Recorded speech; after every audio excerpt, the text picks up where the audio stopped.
Mi nombre es Matilde. Y durante 50 años he sido la solterona del pueblo, la mártir, la hija buena que se quedó a cuidar a sus padres. Y he vivido con un odio justo contra mi hermana, Angélica. Ella era la bonita, la favorita. Y 2 semanas antes de mi boda, ella huyó con mi prometido, Javier. Me robó mi vida, mi futuro, mi felicidad. La odié cada día. Ayer recibí la noticia de su muerte. Y hoy llegó una caja, su herencia para mí. Dentro no había dinero, había un diario. Y la verdad es que el hombre que ella me robó era un monstruo. Y la huida de mi hermana no fue una traición, fue mi salvación. El odio no nace de la nada, crece como una mala hierba en un jardín descuidado, alimentándose de la lluvia de la injusticia y del sol de la autocompasión. Mi odio por mi hermana Angélica tuvo 50 años para crecer, y se convirtió en el árbol más fuerte de mi vida, un árbol cuya sombra cubrió todo lo demás. Y para que entiendan la oscuridad de esa sombra, deben entender la casa en la que crecimos, en este pequeño pueblo de Jalisco donde el qué dirán y la honra de una familia son el único patrimonio verdadero. Nuestra familia no era rica, en el sentido en que lo son los hacendados de Tequila, pero éramos gente de bien. Mi padre, don Fernando, era un pilar de la comunidad, dueño de la tienda de abarrotes más grande de la plaza principal y, más importante aún, el tesorero de la cooperativa agrícola del pueblo. Un hombre de palabra, un hombre de fe, un hombre cuya firma en un papel valía más que el oro. Su honor era su fortuna. Y mi madre, una mujer devota y silenciosa, vivía para reflejar esa honra. Pero en la casa de un hombre tan recto, cualquier sombra parece más oscura. Y mi padre tenía 2 hijas, tan distintas como la luz y la sombra. Yo, Matilde, era la sombra. Yo era la hija buena, la responsable, la que no era bonita. Era, como decían las tías con esa lástima cortés, aceptable. Yo era la que sacaba buenas notas, la que llevaba los libros de contabilidad de la tienda desde los 14 años, la que rezaba el rosario con mi madre cada tarde sin falta. Yo era la hija confiable, la práctica, la que se quedaría, la que cuidaría de ellos en su vejez. Era mi deber, y lo aceptaba con una especie de orgullo sombrío. Y luego estaba Angélica. Angélica era la luz. Era 2 años mayor que yo, y nació con una belleza que parecía un error divino en nuestro humilde pueblo. Tenía el cabello rubio cenizo, como el de nuestra abuela española, y unos ojos verdes que parecían saberlo todo. Donde yo era torpe y callada, ella era gracia y música. Donde yo era silencio, ella era una risa escandalosa que hacía que mi padre frunciera el ceño, aunque yo sabía que, en secreto, la adoraba. Los hombres del pueblo la miraban con una reverencia tonta, y las mujeres con una envidia afilada como un cuchillo. Mi padre la adoraba. Ella era su princesa, su joya. Él le perdonaba todo. Le perdonaba su vanidad, sus gastos en telas de la capital, sus sueños de ser actriz, de irse a la Ciudad de México. Mientras a mí se me exigía obediencia y contabilidad, a ella se le celebraba su espíritu libre. Yo la quería. Por supuesto que la quería. Era mi hermana. Pero mi amor estaba siempre teñido de esa amargura, de esa injusticia silenciosa. Yo era la trabajadora. Ella era el adorno. Y yo sabía, en el fondo de mi corazón de contadora, que yo valía más que ella. Yo tenía sustancia. Ella solo tenía un rostro bonito y promesas vacías. Ella veía la hipocresía en la piedad de nuestro padre. Un día, Matilde, me dijo una vez, mientras bordábamos en el patio, verás que los santos que rezan más fuerte en la iglesia son los que tienen los secretos más oscuros en sus cajones. Yo la regañé por blasfema, horrorizada de que pudiera hablar así del hombre que nos daba todo. Vivimos así, en ese equilibrio injusto, ella brillando y yo trabajando en la penumbra, hasta que yo cumplí 20 años. Y entonces, por primera vez en mi vida, de una forma que ni yo misma podía creer, yo gané. Su nombre era Javier. Javier Alatorre. No era de nuestro pueblo. Era un fantasma de la capital. Un ingeniero, enviado por una gran corporación para supervisar la construcción de la nueva destilería que prometía traer la modernidad a nuestro valle. Era todo lo que una mujer podía soñar. Educado, guapo, de buena familia y, sobre todo, amable. No era el tipo de hombre rudo del campo. Era un hombre de sustancia. Cuando llegó al pueblo, todas las madres con hijas casaderas contuvieron el aliento, y todas asumieron lo obvio.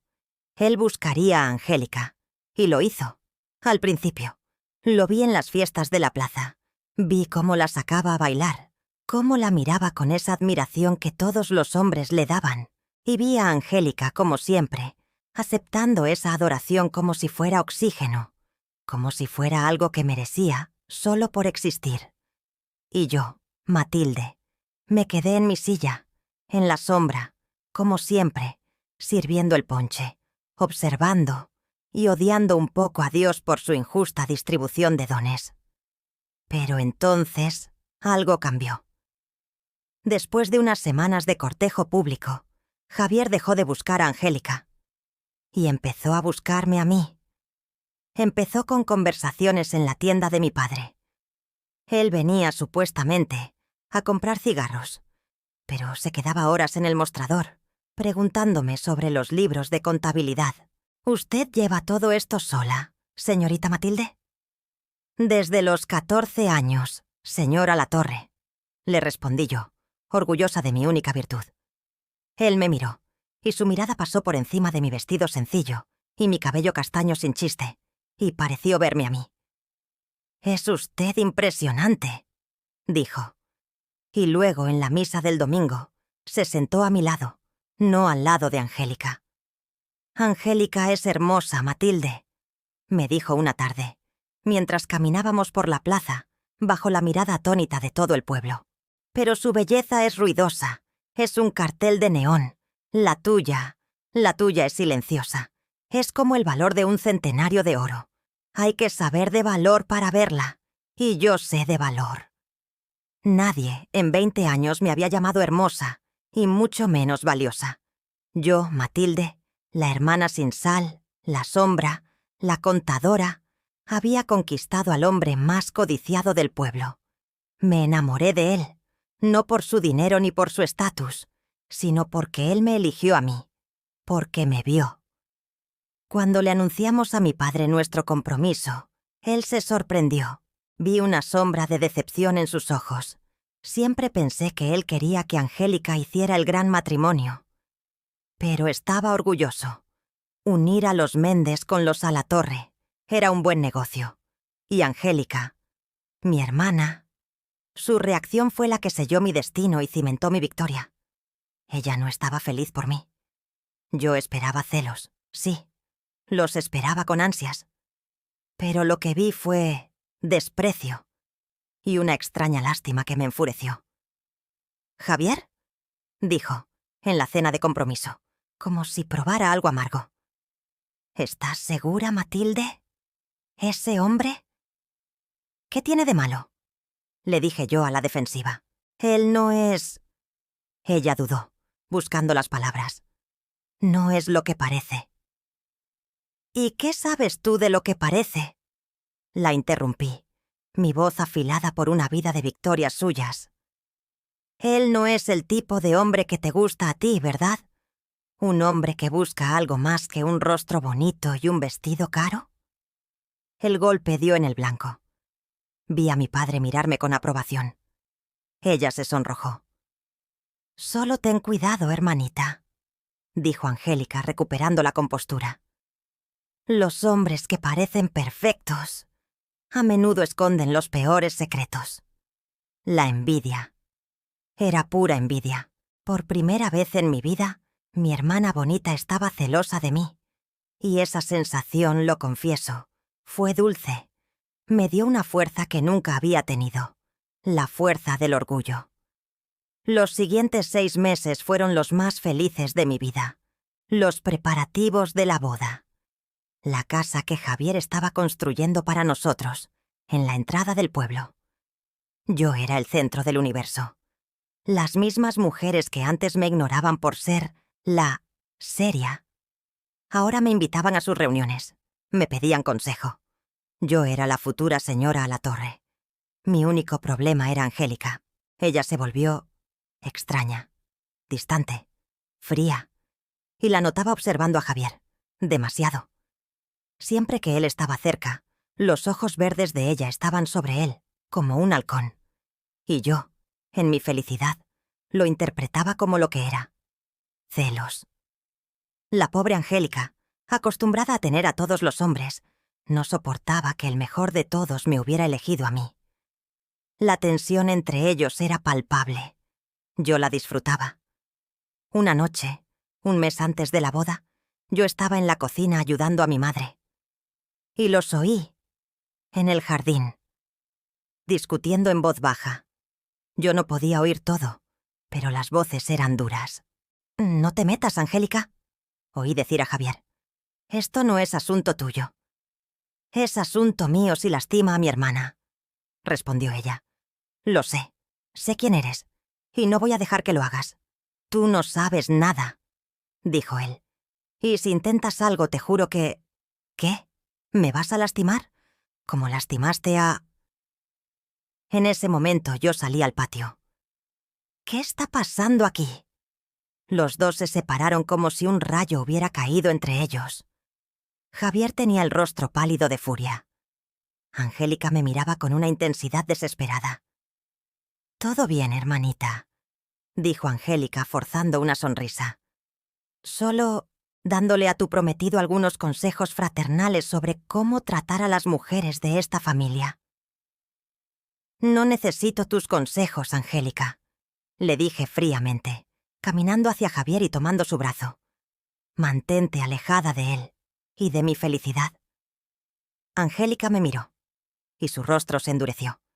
La desesperación se fue, y fue reemplazada por una frialdad que me heló. «Como quieras, Matilde», dijo. «Es tu vida. O tu funeral». «¿Mi funeral? ¿Qué clase de cosa era esa para decir?» «Estás celosa», le dije saboreando las palabras. «Estás celosa de que por primera vez yo tengo algo que tú nunca podrás tener. Un hombre de verdad». «Tienes razón, Matilde», dijo ella, su voz peligrosamente suave. «Tienes algo que yo nunca tendría». Y se dio la vuelta y entró a la casa. Esa fue la última vez que hablamos. 2 semanas después, a 14 días de mi boda. El día que todo se volvió cenizas. Me desperté esa mañana y la casa estaba demasiado silenciosa. No olía a café. Mi madre estaba en la cocina, pero no estaba cocinando. Estaba sentada en la mesa, llorando en silencio sobre sus manos. Mi padre estaba en su despacho, la puerta cerrada. Pero yo podía oír el sonido de cosas rompiéndose. Vidrios, sillas. «Mamá, ¿qué pasa? ¿Es papá? ¿Está borracho?» Mi madre no podía hablar. Solo levantó una mano temblorosa y señaló la mesa. Había 2 cartas. Una, con la caligrafía elegante y continental de Javier. La otra, con la letra descuidada y artística de Angélica. Abrí la de Javier primero. «Matilde, perdóname. No puedo hacerlo. No soy el hombre que crees que soy. Y lo que siento por Angélica es más fuerte que yo. No puedo vivir una mentira. Ella y yo nos vamos juntos a la Ciudad de México. Espero que algún día puedas perdonarme». Mi mano temblaba tanto que apenas pude abrir la segunda carta. La de ella. «Hermanita, siempre supiste que él me prefería a mí. Siento que tengas que descubrirlo así. Él me ama. Y yo lo amo. No podíamos lastimarte, pero tampoco podíamos vivir sin el otro. No me busques. Sé feliz. Angélica». Leí esas palabras, y el mundo se inclinó. El vestido de novia, que mi madre había terminado de bordar la noche anterior, Estaba colgado en la sala, visible desde donde yo estaba. Era como un fantasma burlón, colgado de una viga. La humillación. No hay palabra en el diccionario para describir esa sensación. No era solo un corazón roto. Era la humillación pública. La hija fea, abandonada en el altar por el hombre perfecto. Y no por una extraña, por ella, por la hermana bonita. La historia era demasiado perfecta, demasiado cruel. Mi padre salió de su despacho. No estaba borracho. Estaba sobrio. Y su rostro era aterrador. «¡Quema esas cartas!», me ordenó. «Papá, yo...». «¡Quémalas!», gritó. «Tu hermana ha muerto. ¿Entendiste? A partir de hoy en esta casa tenemos una sola hija. Angélica Méndez ha muerto». Y así fue. Mi hermana se convirtió en un fantasma. Mi prometido, en una maldición. Y yo me convertí en la mártir. Y mi odio justo, mi odio por la hermana que me robó la vida, finalmente tenía una razón para arder durante los siguientes 50 años. Mi padre quemó las cartas. Yo me quedé mirando cómo el nombre de Javier y el de Angélica se retorcían en las llamas de la chimenea. Las llamas lamían el papel, volviéndolo negro, y luego cenizas. Así me sentía yo. Negra por dentro, convertida en cenizas. «Tu hermana ha muerto», repitió mi padre, con una voz que no admitía réplica. Y esa fue la última vez que su nombre se pronunció en voz alta en esa casa. Pero no hacía falta. Su fantasma estaba en todas partes. Estaba en el vestido de novia, colgado en la sala como un ahorcado. Mi madre, Amelia, lo descolgó al día siguiente. No lloró. Su dolor era demasiado profundo para lágrimas. Con una tijera afilada, la misma que usaba para cortar los hilos de sus bordados, empezó a descoserlo, pieza por pieza. El encaje de Bruselas, que habíamos tardado meses en pagar, lo guardó en una caja. La seda la cortó en tiras. «Serán buenos manteles para el altar de la Virgen del Carmen», dijo, su voz monótona. Y yo, mirándola, entendí que mi madre también había muerto ese día. Y luego estaba el pueblo. ¡Ay, el pueblo! En una ciudad grande, una tragedia se diluye. En un pueblo como el nuestro, una tragedia es el alimento de semanas. Yo era la abandonada, la pobre Matilde. La humillación era un manto pesado que yo tenía que ponerme cada mañana. Las primeras semanas no salí de casa, pero la tienda de mi padre tenía que abrirse, y yo era la contadora. Tuve que salir. Recuerdo la primera vez que crucé la plaza, el silencio. Las señoras que barrían sus banquetas detuvieron sus escobas. Los hombres que tomaban café en el portal bajaron la voz. Todos me miraban, no con odio, con lástima. Y la lástima, mi amigo, mi amiga, es 1000 veces peor que el odio. La lástima te dice que eres débil, que eres una víctima. Y yo no quería ser una víctima. Yo quería ser una jueza. Las mismas mujeres que me habían felicitado por mi gran partido ahora susurraban cuando yo pasaba. «¿Ya supiste? Se fugó con la hermana, con la bonita». Por supuesto que fue con la bonita. La historia era demasiado perfecta, demasiado cruel. La fea y la hermosa, el bien y el mal. Y en la versión del pueblo, yo era la tonta que había sido engañada, y ella era la arpía que había traicionado.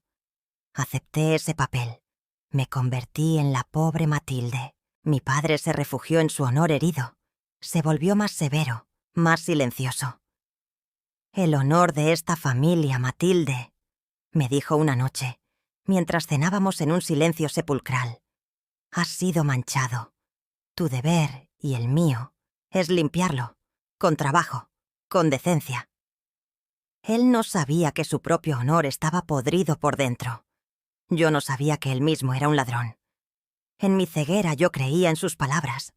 Me convertí en su soldado. Mi vida se definió. Yo sería la hija buena, la que se quedó, la que se sacrificaría.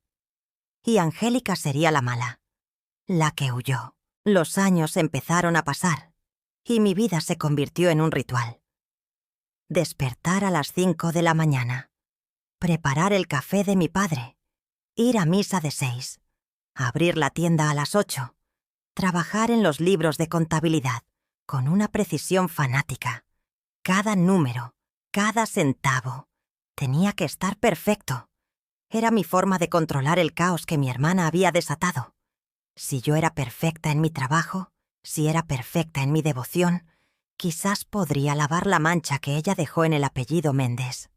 Mi juventud se fue secando, como una flor cortada. Los muchachos del pueblo, que antes me ignoraban, ahora me miraban con una mezcla de respeto y miedo. ¿Quién iba a cortejar a la solterona amargada, a la hija del patrón, a la hermana de la traidora? Yo me volví intocable. Y, en el fondo, me gustaba. El rechazo era mi escudo. Mientras yo me marchitaba, mi madre se desvanecía. La enfermedad de mi madre no fue repentina. Fue una lenta rendición. La fuga de Angélica, su hija dorada, le rompió el espíritu. Dejó de interesarse por la casa, por el jardín. Pasaba horas sentada en su mecedora, mirando la calle, como si esperara que el coche de Javier diera la vuelta en la esquina y le devolviera a su hija. Mi padre, en su orgullo, se negaba a verla. «Es debilidad», decía. «Que rece. Dios la ayudará». Pero Dios no parecía escuchar. Así que yo me convertí en la madre de mi madre. Yo la bañaba, la peinaba, le rogaba que comiera. Y ella me miraba, con sus ojos vacíos, y a veces susurraba el nombre de Angélica.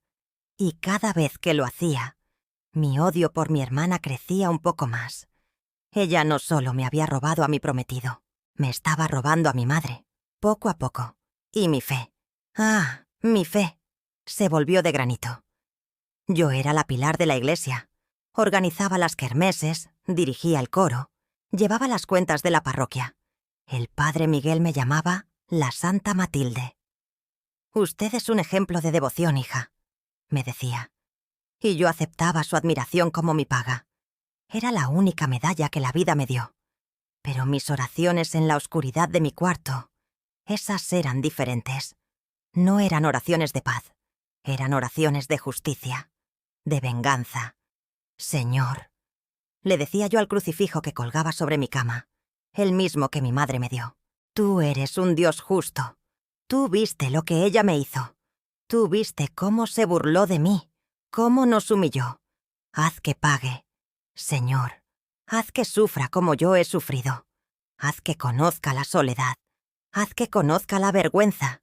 Que ese hombre, Javier, le pague con la misma moneda. Que la abandone, que la humille, así como ella me humilló a mí». Durante 50 años, recé por la destrucción de mi propia hermana. Y me sentía justa al hacerlo. Era lo que la Biblia pedía, ¿no? Ojo por ojo. Traición por traición. Y Dios, en su ironía, parecía no escucharme. Porque las noticias que llegaban de la capital, ráfagas de viento sucio que se colaban por las rendijas de nuestro pueblo, eran de su éxito. Primero por cartas de parientes lejanos en la Ciudad de México, que mi padre leía con desprecio antes de quemarlas. ¿Vieron? Angélica se casó con el ingeniero Alatorre. Viven en Las Lomas, una casa enorme.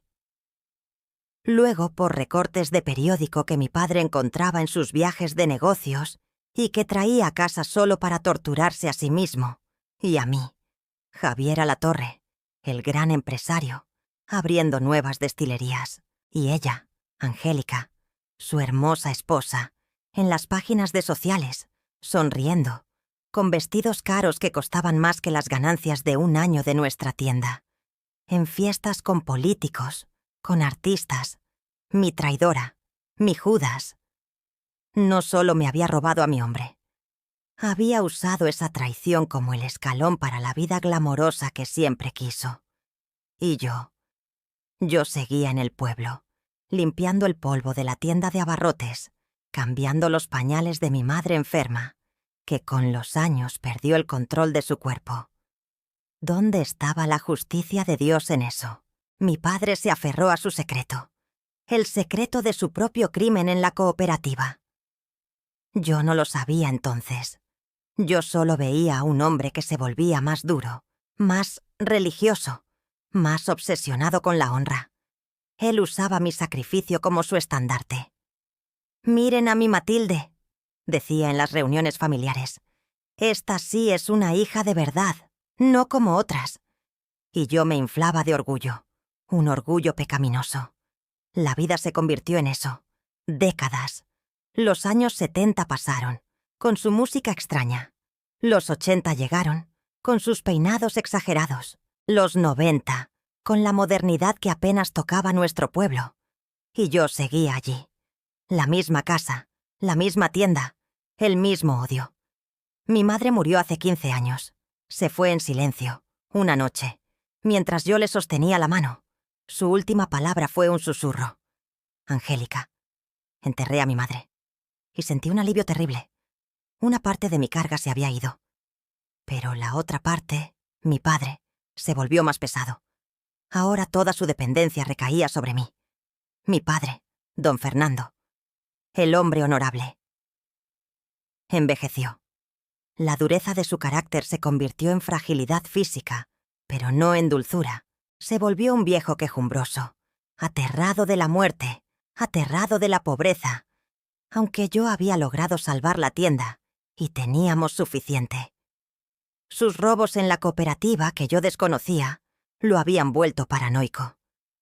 «No gastes, Matilde», me decía. «Guarda cada centavo. El mundo está lleno de ladrones». Oh, la ironía. Yo lo cuidé. Lo cuidé hasta su último día. Murió hace 5 años. Un ataque al corazón, mientras contaba el dinero en la caja de la tienda. Lo enterré con todos los honores. El pueblo entero lloró al último hombre justo, el pilar de la comunidad. Y entonces, a los 65 años, me quedé sola. Por primera vez en mi vida, estaba absolutamente sola. Mi deber había terminado. Mis padres, que me habían anclado a esta vida de mártir, se habían ido. Y yo estaba sola en una casa demasiado grande, demasiado silenciosa. ¿Y qué me quedaba? Solo el odio. Era mi compañero más antiguo, mi amigo más fiel, el único que nunca me abandonó. Y así viví los siguientes 5 años, sola, administrando la pequeña herencia, yendo a misa todos los días y odiando a Angélica, rezando por su caída, hasta ayer. Ayer llegó la noticia. No un telegrama, una llamada, un abogado elegante, de la Ciudad de México. «Señorita Matilde Méndez», dijo, su voz profesional, sin emoción. «Lamento informarle que su hermana, la señora Angélica Méndez de Alatorre, falleció esta mañana. Cáncer de páncreas. Murió sola, en el hospital». Colgué el teléfono. Murió. Sola. Mi primera reacción fue triunfo. Una alegría fría y oscura. «Dios es justo», susurré. Tardó 50 años, pero es justo. Mi oración había sido respondida. Ella había muerto sola, abandonada, como merecía. Y hoy llegó el abogado, con la caja, la herencia de la mujer que me destruyó. Y aquí estoy, sosteniendo el diario de Javier. El diario que yo esperaba que fuera la crónica de su amor por ella. Pero lo que estoy leyendo no es una historia de amor. Es una historia de terror. Estoy leyendo sobre una tal Isabela. Estoy leyendo sobre deudas, sobre bigamia, sobre un chantaje. Dios mío, ¿qué es esto? La historia que yo me conté, la historia en la que yo era la víctima. ¿Es esa la verdad? ¿O hay otra? Mi padre murió. Mi madre murió. Y yo, doña Matilde, la santa del pueblo, me quedé sola en esta casa inmensa, con la única compañía de mi odio justo. Me levantaba, iba a la tienda, contaba mis centavos, iba a misa y rezaba. Rezaba por la justicia divina, rezaba para que Dios, en su infinita sabiduría, le diera a Angélica el pago por su traición. Me imaginaba su vida en la Ciudad de México. Fiestas, lujos, risas. Una vida comprada con mi corazón roto. Hasta ayer. Ayer sonó el teléfono. Una voz que no conocía. Un abogado de la capital.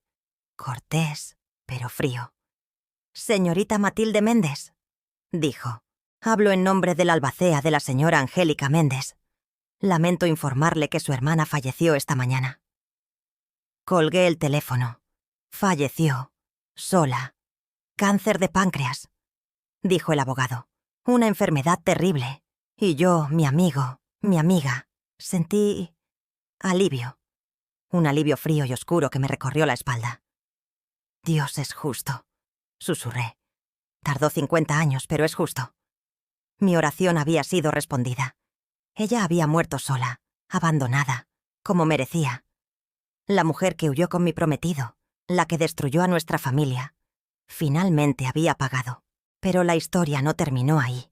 Hoy, el abogado vino en persona, un hombre joven, elegante, que parecía incómodo en mi sala llena de muebles viejos y polvo.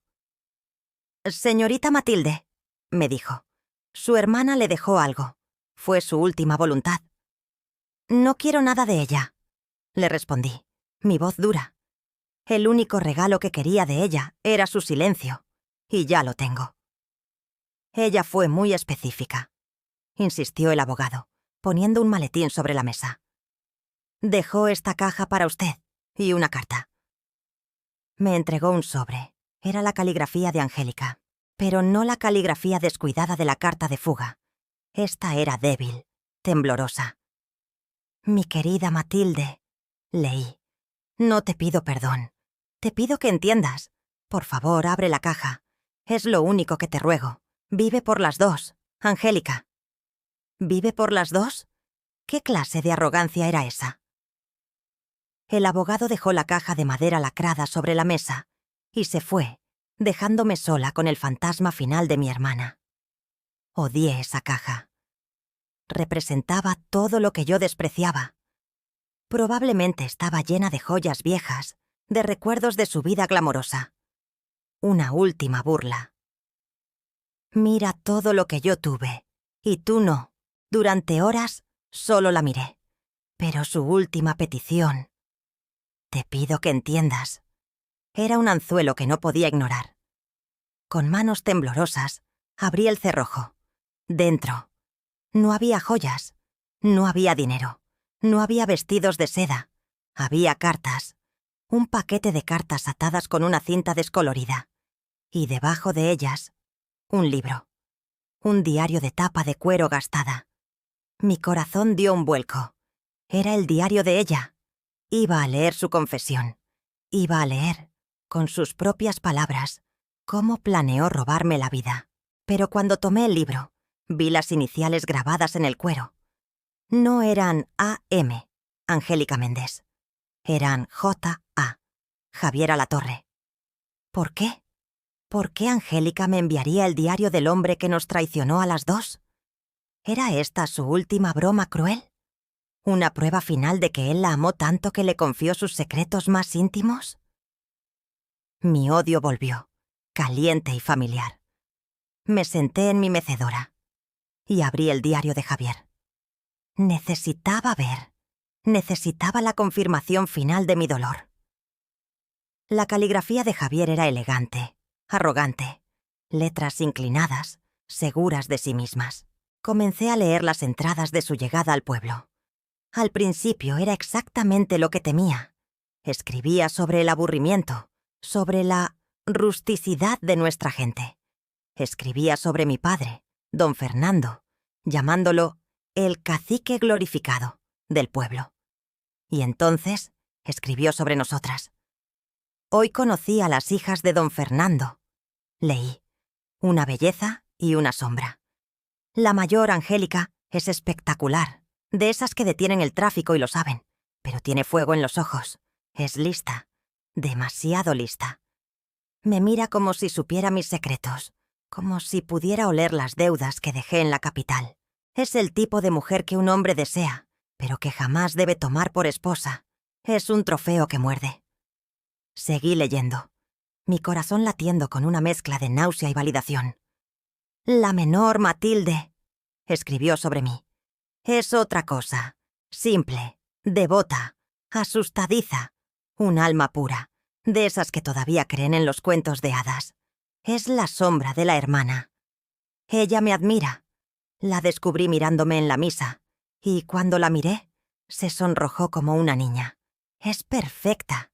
Es el tipo de mujer que un hombre necesita para construir un hogar, para anclar un nombre. Ella cree en la bondad porque nunca ha visto la maldad de cerca. Ella será la esposa perfecta. Simple, devota, perfecta». Sus palabras, que yo había interpretado como amor, eran un cálculo. Él no me vio a mí. Vio un refugio. Vio un puerto seguro para su barco que se hundía. Mi mano tembló, pero no podía parar. Necesitaba ver el resto. Necesitaba ver la traición escrita con su propia tinta. Las siguientes entradas eran un cálculo frío, metódico. «He cambiado de estrategia. La gata salvaje, Angélica. Es demasiado trabajo. La paloma, Matilde, es la elección correcta. Es leal, es trabajadora y, lo más importante, es ingenua. Su padre, el cacique, me respeta. Ve en mí al yerno que puede manejar su pequeño imperio. Esto es más fácil de lo que pensé». Ingenua. Me llamó ingenua. El hombre que me dijo que yo era profunda. Recordé esa tarde en la plaza. Él me había comprado una nieve de garrafa y me dijo: «Tu hermana brilla, Matilde, pero tú calientas». Y yo, tonta de mí, me derretí. Ahora veía la verdad. Él no estaba viendo mi calor, estaba midiendo mi docilidad. Y entonces la historia en el diario se volvió más oscura. La narrativa cambió. La confianza de Javier empezó a flaquear. «Angélica sabe algo. No sé cómo, pero sabe», escribió unas semanas antes de la boda. «No sé cómo diablos lo supo. Hoy me confrontó en la tienda, cuando no había nadie. Me preguntó por Isabela. ¿Cómo diablos sabe ella de Isabela? ¿Y cómo sabe de las deudas? ¿Isabela? ¿Quién era Isabela?» Mi corazón dio un vuelco. Seguí leyendo, con una nueva urgencia. «Esa gata salvaje», escribió Javier. «No es solo una cara bonita. Hizo llamadas. Investigó. Sabe que estoy casado. Sabe que Isabela me está buscando por abandono y por violencia. Esta muchacha del pueblo me ha desenmascarado. Me amenazó. Me dijo que si no desaparezco, le contará todo a Matilde. Le contará todo a su padre. Me dijo: «Mi hermana es una tonta, pero es mi tonta, y no dejaré que un monstruo como tú le arruine la vida». El diario se me resbaló de las manos. Casado. Javier Alatorre era un hombre casado, un bígamo, un criminal. Y yo iba a ser su segunda esposa, su víctima. La escena en el jardín, la que yo vi, la discusión. No eran amantes peleando. Era mi hermana, defendiéndome. Era Angélica, la envidiosa, la mala, confrontando al monstruo del que yo estaba ciegamente enamorada. Y yo la había despreciado. «Mantente alejada de él», le dije. «Estás celosa». Dios mío, ¿qué he hecho?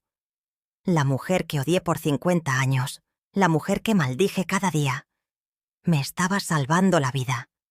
Es un lugar aterrador, mi amigo, mi amiga, el lugar donde la verdad finalmente te encuentra. Cuando te das cuenta de que toda tu vida, tu identidad, tu dolor más profundo, fue una mentira. Y que el villano de tu historia era, en realidad, tu único ángel guardián. Y tal vez usted que me escucha carga con un odio así, un resentimiento antiguo contra un hermano, una amiga, un padre, una traición que parece tan clara, tan obvia. Pero, ¿sabe usted la historia completa? ¿Sabe usted lo que pasaba detrás de la puerta cerrada? Si este testimonio sobre un sacrificio que fue malinterpretado como traición está tocando su corazón, le pido un favor. Deje su like, para que este mensaje de que la gracia es más complicada que nuestro juicio pueda encontrar otros corazones rotos. Y, por favor, díganos, ¿desde qué ciudad y país nos está viendo?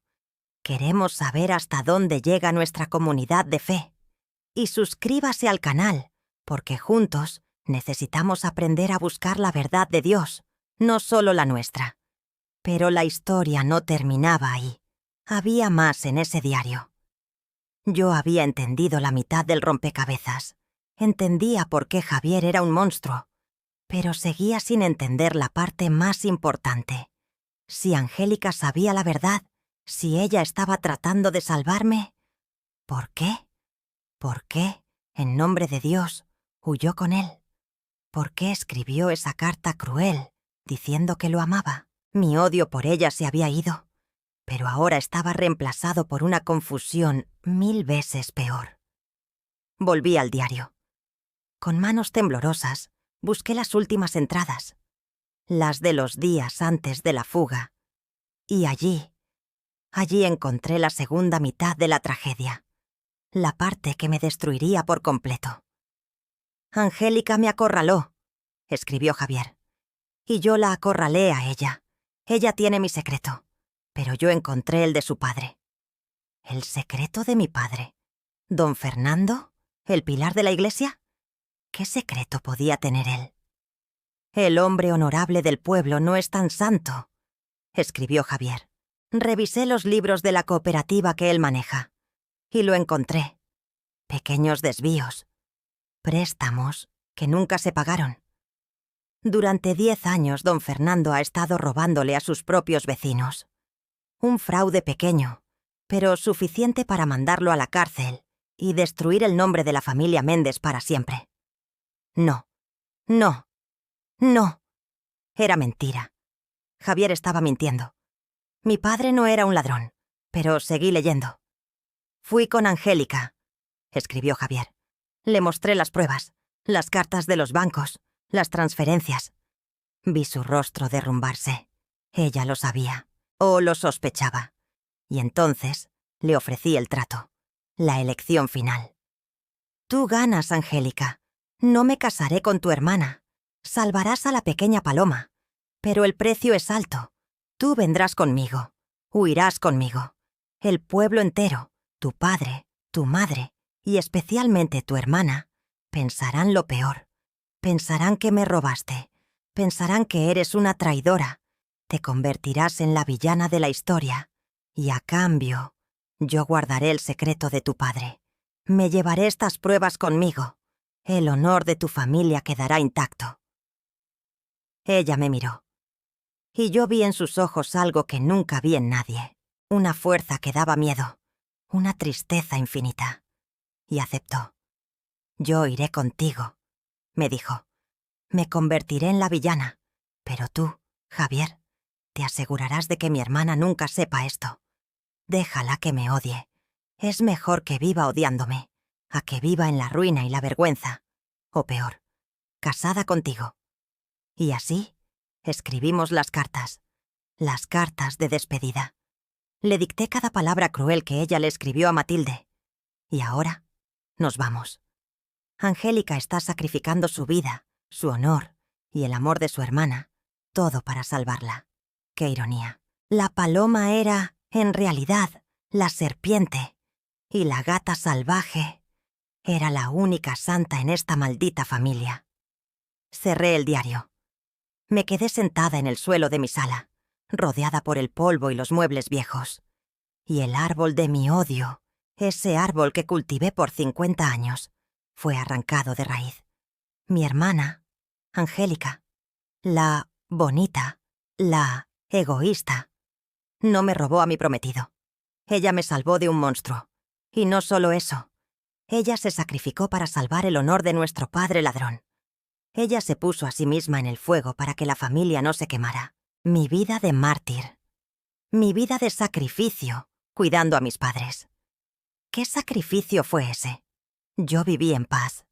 Viví en la seguridad de mi pueblo, con la admiración de todos por ser la hija buena.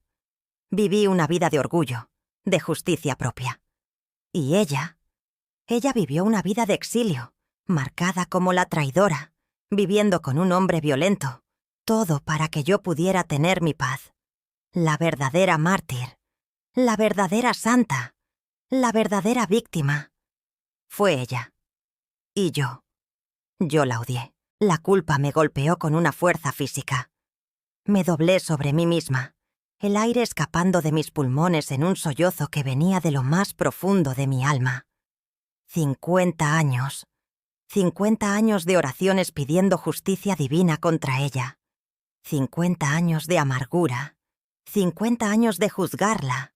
Y ella, todo ese tiempo, estaba rezando para que yo estuviera a salvo. El amanecer entró por la ventana de mi sala. Yo no me había movido. Seguía en el suelo, con el diario de Javier a un lado y las cartas de Angélica en el regazo. La luz gris de la mañana iluminaba el polvo de la habitación, y yo me sentía igual. Un objeto viejo, cubierto por el polvo de una vida que no era la mía. 50 años. 50 años de odio. 50 años de orgullo. 50 años de creerme la mártir, la víctima, la hija buena que se sacrificó por sus padres. ¡Qué farsa! ¡Qué broma tan cruel me había jugado la vida! Mi sacrificio. ¿Cuál sacrificio? Cuidar a mis padres en la casa donde nací, administrar la tienda que me daba de comer, ser respetada por todo el pueblo como la Santa Matilde. Eso no fue un sacrificio. Eso fue una vida. Una vida tranquila, predecible. Una vida de orgullo. El verdadero sacrificio lo hizo ella, Angélica. La bonita, la egoísta, la que, en mi mente, vivía una vida de glamour y pecado en la capital. ¡Qué ciega fui! Me levanté del suelo. Mis rodillas tronaron.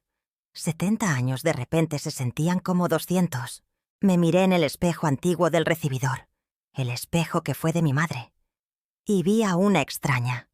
Vi a una mujer vieja y tonta, con los ojos hinchados de llorar por las razones equivocadas.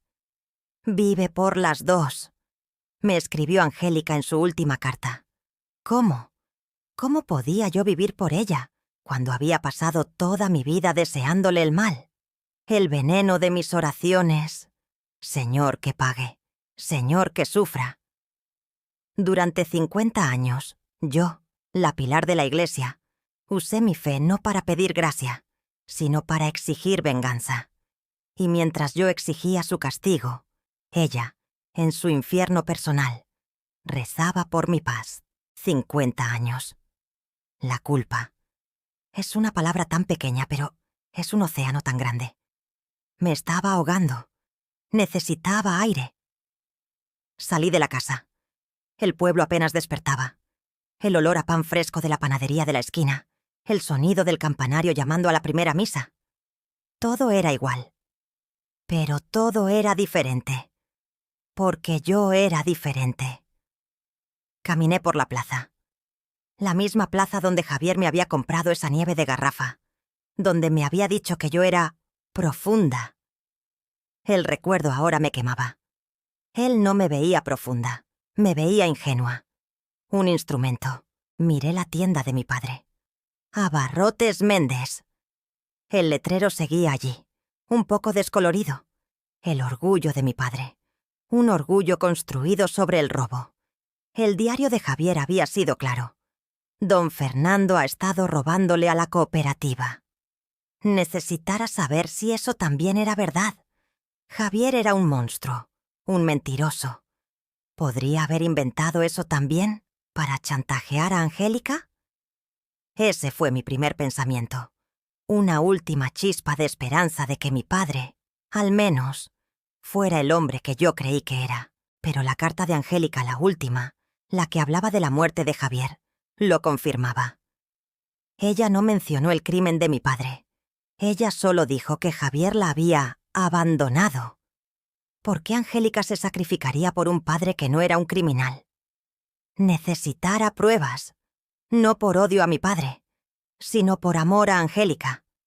Necesitaba entender la magnitud exacta de lo que ella hizo por nosotros. Fui a la cooperativa. Yo todavía era socia, por la herencia de mi padre. Saludé al gerente. un hombre más joven, nieto del que trabajó con mi padre. Doña Matilde, qué milagro verla por aquí. ¿En qué podemos servirle? Vengo a revisar los libros, le dije con una autoridad que no sabía que tenía. Los libros antiguos, de los años 70. Quiero organizar la historia de mi familia. El joven me miró extrañado. ¿Para qué querría una anciana revisar libros de contabilidad de hace 50 años? Pero yo era doña Matilde, la santa. Nadie cuestiona a una santa. Me llevaron al archivo, un cuarto frío, en el sótano, que olía a papel viejo y a humedad. Pasé horas allí, con los grandes libros de contabilidad abiertos sobre una mesa polvorienta. Yo, que había sido la contadora de mi padre, sabía qué buscar, y lo encontré. No era un robo grande y obvio, era una muerte por 1000 cortes, pequeños préstamos a agricultores fantasma, ventas no registradas, ajustes de inventario, un goteo constante durante años, y las fechas coincidían perfectamente con lo que Javier había escrito en su diario. Mi padre, don Fernando, el pilar de la iglesia, el hombre honorable, era un ladrón. Y Angélica lo sabía. O lo sospechó, y Javier, el demonio, lo usó contra ella. Mi hermana no solo me salvó de un bígamo abusivo, ella salvó el honor de nuestra familia entera, el nombre de nuestro padre, la estabilidad de mi madre y la mía, de la ruina y la cárcel. Y el precio fue ella misma. Volví a casa con esa verdad, aún más pesada que la del diario. Ya no había dudas, la historia era clara. Ahora necesitaba saber el resto. ¿Qué pasó con Angélica y Javier? Contraté a un investigador privado en la Ciudad de México. Le di los nombres, le di las fechas. Encuéntrelos, le dije. Encuentre todo. Mientras esperaba, me dediqué a desmantelar la mentira de mi padre. Fui al banco. Liquidé las cuentas de la tienda, de la casa. El dinero se sentía sucio. El dinero que mi padre robó y el dinero que yo heredé, gracias al sacrificio de Angélica. La primera llamada del investigador llegó una semana después. Encontré a Javier Alatorre, dijo, su voz profesional. No fue difícil. Tiene un largo historial. Y me contó lo que yo ya había leído en el periódico. Fraude, bigamia, estafas múltiples. Parece que vivió de eso, señora, dijo el investigador. Se casaba con mujeres ingenuas, les quitaba su dinero y desaparecía. ¿Y mi hermana?, pregunté, mi corazón en un puño. Ella fue una de sus víctimas, al parecer. Estuvo con él unos 5 o 6 años, según los registros públicos. Tuvieron una hija juntos. Una hija. Angélica tuvo una hija. Yo tenía una sobrina. El mundo dio otra voltereta. ¿Dónde está ella? ¿La niña?, pregunté. Eso es lo trágico, señora.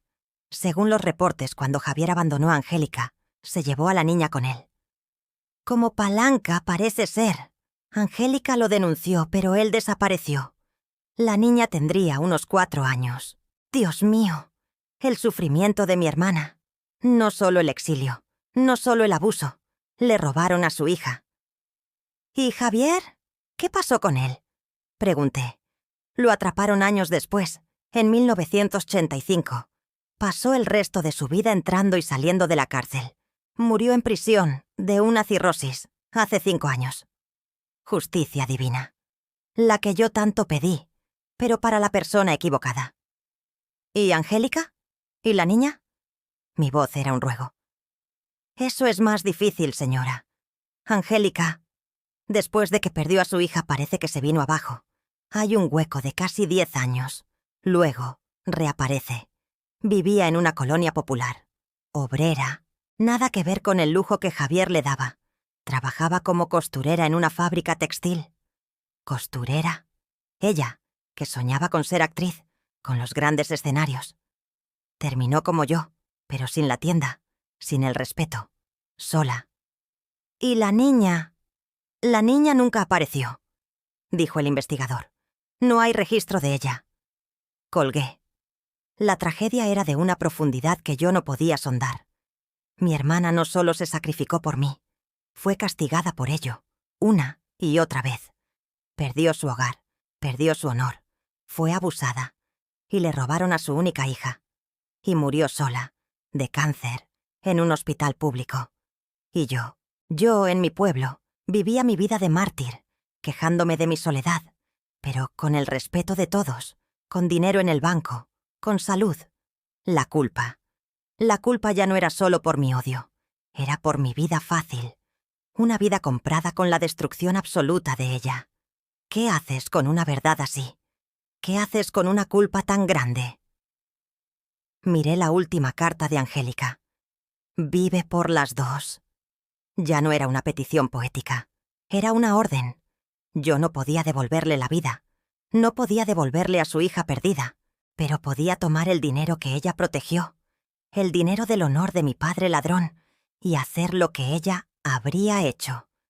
¿Qué vida habría querido vivir Angélica si mi padre no la hubiera sacrificado? Ella era hermosa, sí, pero el diario de Javier lo decía.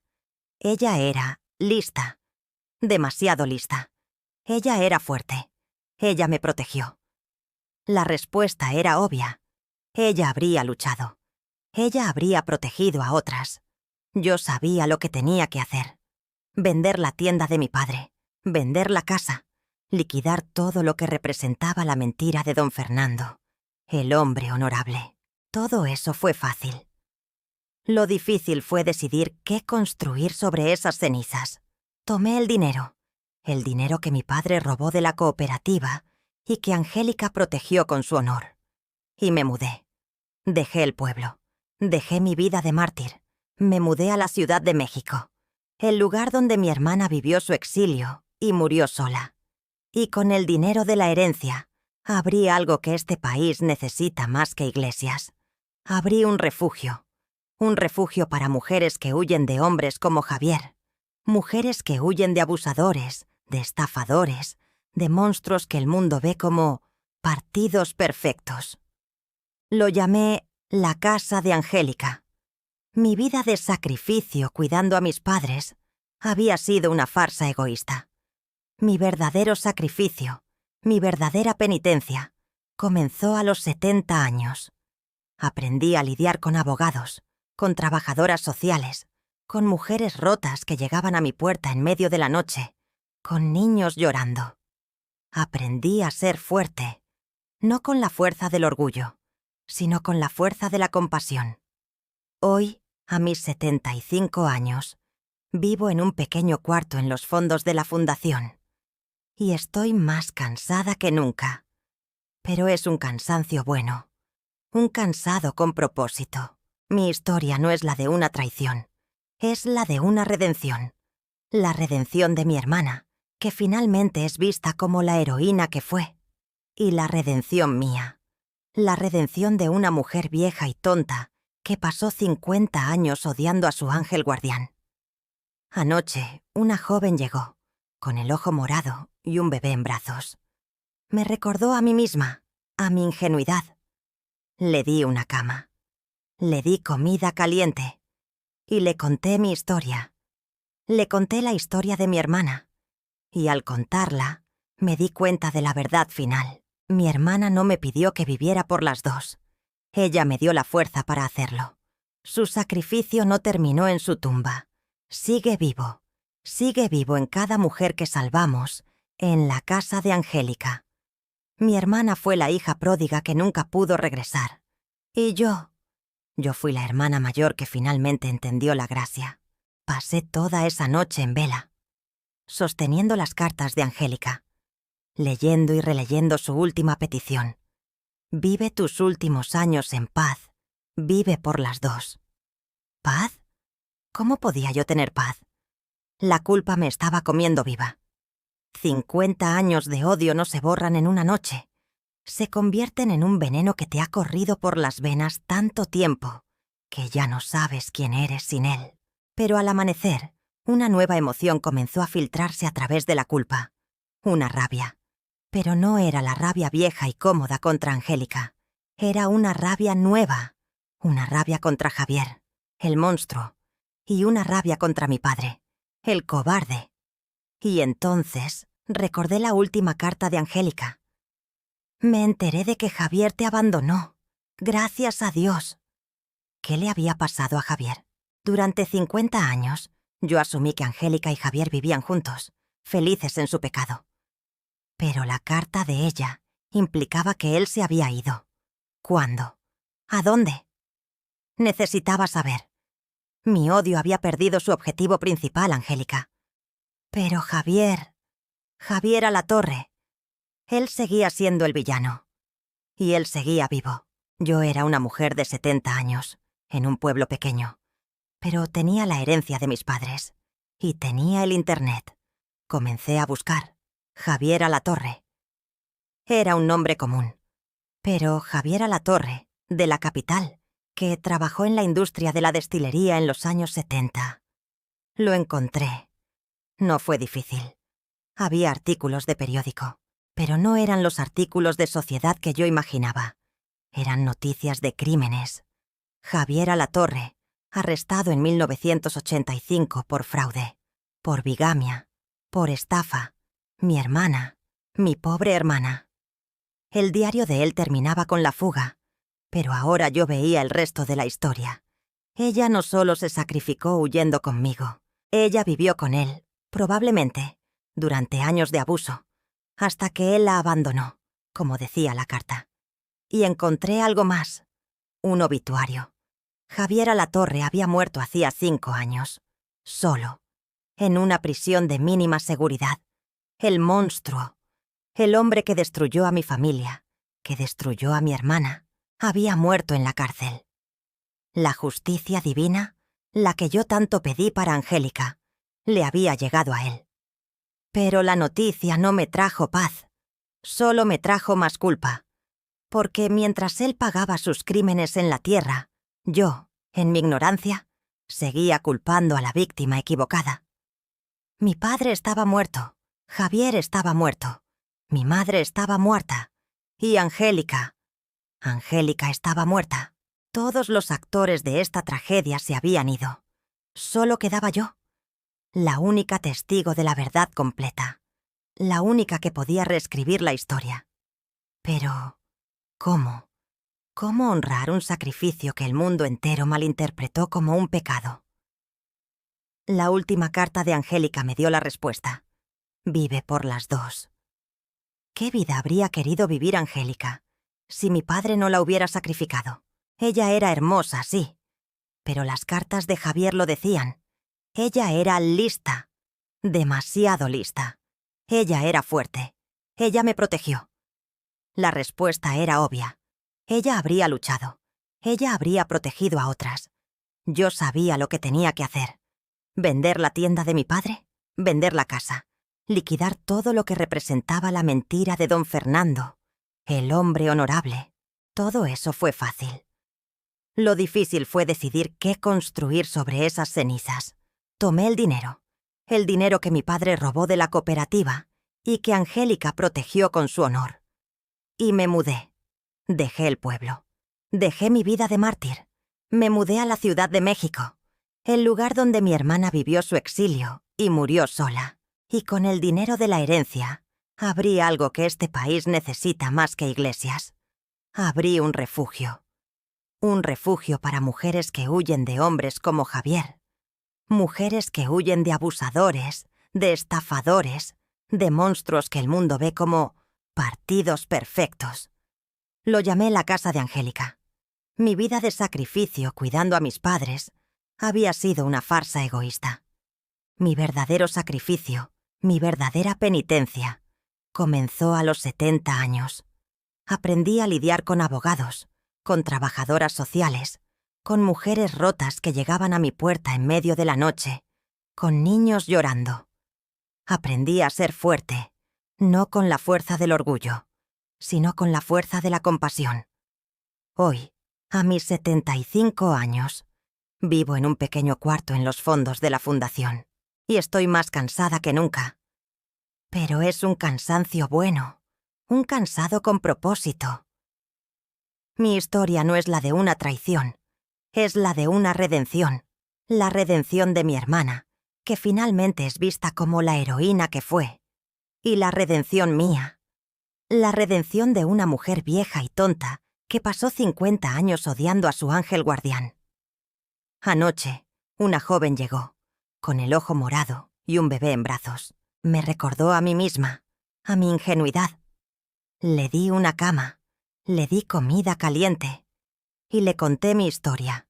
Le conté la historia de mi hermana. Y al contarla, me di cuenta de la verdad final. Mi hermana no me pidió que viviera por las dos.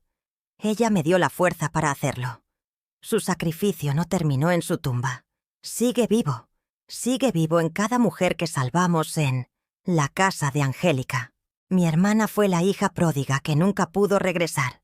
Y yo fui la hermana mayor que finalmente entendió la gracia.